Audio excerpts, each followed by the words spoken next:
Did you know you don't need to be an expert to get blurred backgrounds? You can just try portrait mode instead. So here on this camera, I've chosen auto, which, is trying to do its best for us in normal situations, but it doesn't know precisely what we're trying to do. The key number here to get a blurred background is the aperture, so it's chosen f4 in this case. Now, again, remember the camera is trying to save us from ourselves in auto.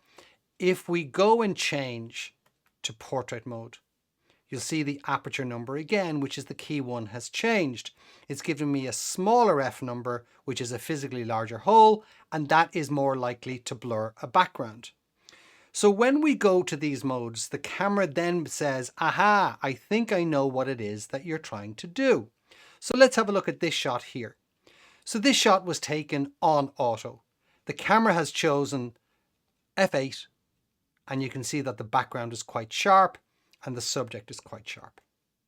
When I changed to portrait mode, the camera said, okay, I now will give you f3.5, a smaller number, a bigger hole, and you can see that the background is blurred while the subject is sharp.